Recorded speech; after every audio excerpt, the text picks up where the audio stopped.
Claudiu Popa is CEO and Principal Risk Advisor at Informatica. His company runs seminars for teachers, for students, for parents on online bullying. And I think what has so many of us concerned is that bullying today is far worse than it was when any of us were young because of the online factor.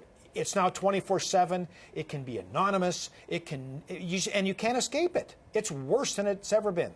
And we have technology tools in the hands of kids when they leave the home. So it used to be that you could make sure that the home computer is in the living room and you could watch over what they're doing online, and that would be that.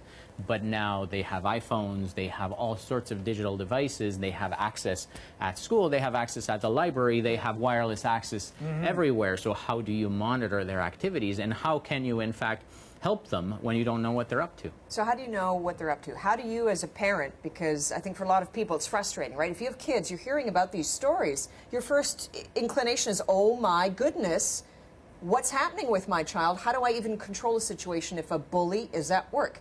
Can parents control this? Well, parents have a bit of a duty to be aware and to be vigilant about changes in their children's behavior. Parenting part, and, right? and that's the positive atmosphere that they need to create and so on.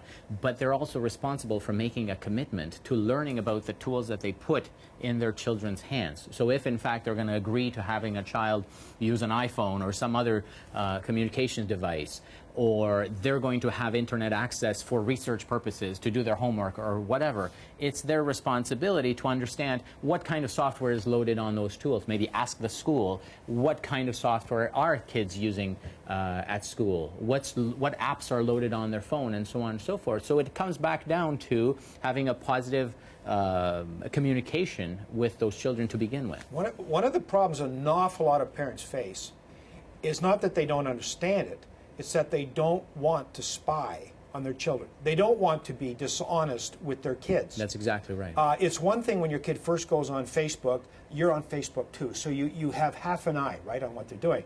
But once they get a little beyond that, and they've got their own mobile device, they can go and do whatever they want unless you've planted something on that device already. That's so right. That you can spy on them. Is that the only way we can control this? Well, there are two schools of thought. If it's gotten really bad and you feel that you have a lot less control over your children's use of technology, then perhaps some degree of monitoring is warranted if in fact you're paying for that technology, for example. But pushing them into a situation where they lose their trust in you is not necessarily a positive thing. So if you're paying for the cell phone bill or the internet bills or whatever, you have a duty as a parent then to understand what these technologies are, monitor some of the conversations. What if your kid finds out you're monitoring? They're just going to protest? They're going to secretly get access? Can you control it beyond a certain level?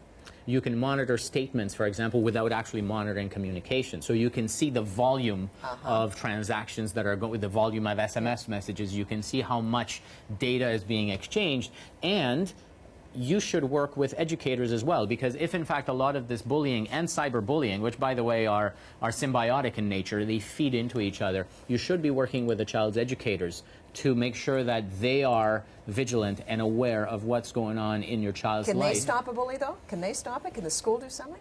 Well, you can certainly deter bullying. But as a parent, too, here's the other thing you've got to be very aware of. If there's a kid being bullied and the whole pack thing sets in and there's 24 kids piling on, the chances are your kid isn't being bullied. The chances are your kid is a bullier.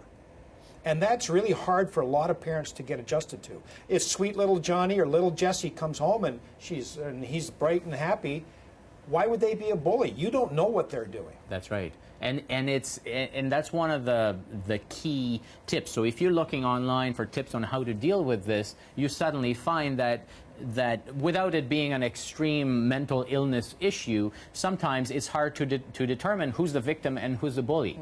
And the fact is, both sides require some kind of intervention and some kind of positive environment being fostered so that this kind of thing can be anticipated and not corrected, if possible, when it's potentially too late.